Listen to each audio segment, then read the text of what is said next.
हिंदू धर्म में पितृपक्ष को अत्यंत पावन और श्रद्धा से जुड़ा समय माना जाता है। यह 16 दिवसीय अवधि पूर्वजों की आत्मा की शांति और उनके प्रति सम्मान प्रकट करने के लिए समर्पित होता है।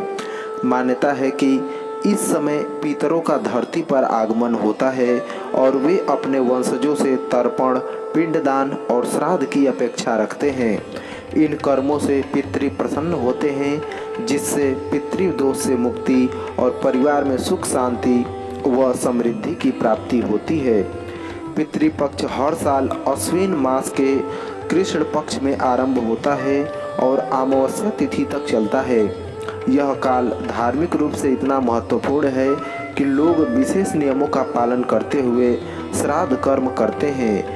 इस वर्ष पितृपक्ष कब से आरंभ हो रहा है, श्राद्ध की तिथियां क्या हैं और किस तिथि पर किन पितरों का श्राद्ध किया जाता है, आइए जानते हैं विस्तार से।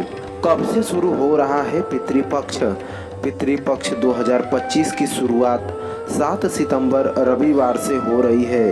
भाद्रपद मास की पूर्णिमा तिथि इस दिन देर रात 1:41 पर आरंभ होकर उसी रात 11:38 पर समाप्त हो जाएगी।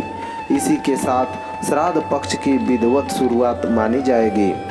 इस शुभ काल में श्रद्धापूर्वक पिंडदान, तर्पण और श्राद्ध कर्म किए जाते हैं ताकि पितरों की आत्मा को शांति मिले। यह 16 दिवसीय पावन अवधि 21 सितंबर 2025 रविवार को सर्वपितृ अमावस्या के दिन पूर्ण होगी। इस अंतिम दिन उन समस्त पितरों का श्राद्ध किया जाता है जिनकी मृत्यु तिथि ज्ञात नहीं है या जिनका श्राद्ध पूर्व तिथियों में नहीं किया जा सका हो।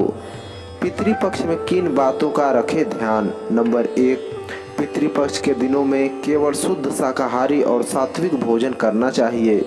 तामसिक चीज़ें जैसे लहसुन, प्याज, मांस, मछली या मदिरा का सेवन वर्जित होता है। नंबर 2, इन पवित्र दिनों में शरीर की सजावट से जुड़ी गतिविधियां जैसे बाल कटवाना, शेविंग या नाखून काटना टालना चाहिए। इसे पितरों के सम्मान के विरुद्ध माना जाता है। नंबर 3, पितृपक्ष में किसी भी प्रकार के मांगलिक या नए कार्यों की शुरुआत करना उचित नहीं होता, जैसे नया घर लेना, वाहन खरीदना, व्यापार आरंभ करना या विवाह आदि की योजना बनाना। नंबर 4, इन दिनों में व्यक्ति को संयम, श्रद्धा और भक्ति के साथ पूर्वजों का स्मरण करना चाहिए। दान, तर्पण और श्राद्ध कर्म के माध्यम से पितरों को तृप्त करने का प्रयास करें।